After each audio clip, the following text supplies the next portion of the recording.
मंडळी आज आपल्याला आंबे भेटलेले आहेत. आंबे पाण्याने स्वच्छ धुवून घ्यावी जेणेकरून त्यामधली जी माती असते ती निघून जाणार आणि आंबे व्यवस्थित. आज आपण बनवणार आहोत झणझणीत पद्धतीच्या आंब्याची भाजी. सर्वप्रथम आम्ही कांदा भाजून घेतला. बघा आंबे अशी कापून घेतली आणि पूर्ण बारीक आणि पाण्याने धुवून घ्यावी जेणेकरून त्यात माती असते ती निघून जाणार. आपण हे वाटप काढलेलं आहे. बघू शकता खोबरं कांदा, त्यावरती कांदा टाकून लसूण टाकून आलं टाकून भाजून घ्यायचं. पहिलं थोड्या वेळानंतर आपण खोबरं टाकावे, ते पण तसंच भाजून घ्यावे. ही आपली मालवणी पद्धतीची आंब्याची भाजी आहे. ती पण झणझणीत तिखट, ती आपण भाकरीसोबत पण खाऊ शकतो. आपण आता बनवणार आहोत. सर्वप्रथम आपण टोप घ्यावा, तेल टाकलं, थोडा आतमध्ये कांदा टाकला, तेलामध्ये कांदा व्यवस्थित फ्राय करून घ्यायचा.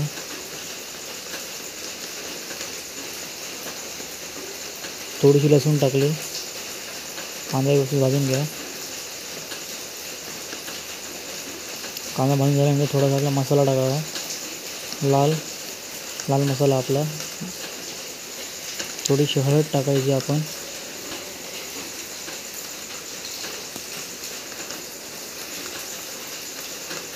परतून घ्यावे व्यवस्थितरित्या. आपण आज मशरूम टाकले, आंबी व्यवस्थित टाकून व्यवस्थित तेलावर भाजून घ्यावी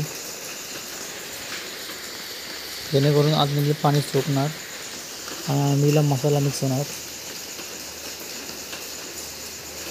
व्यवस्थित तेलामध्ये फ्राय करून त्याला थोडा वेळ तसंच ठेवावे जेणेकरून त्याला थोडं पाणी सुटेल. आपण आता हळद टाकून परत मीठ टाकलं आहे, गरम सामान सर्व टाकून परत मिक्स करून घ्यावे. मिक्स करून झाल्यानंतर आपण त्यात थोडं पाणी ॲड करणार. बघू शकता पाणी ॲड केल्यानंतर तो कलर लाल भडक झालेला आहे. हा मालवणी मसाला आहे, त्यात थोडं पाणी करून घ्यावे.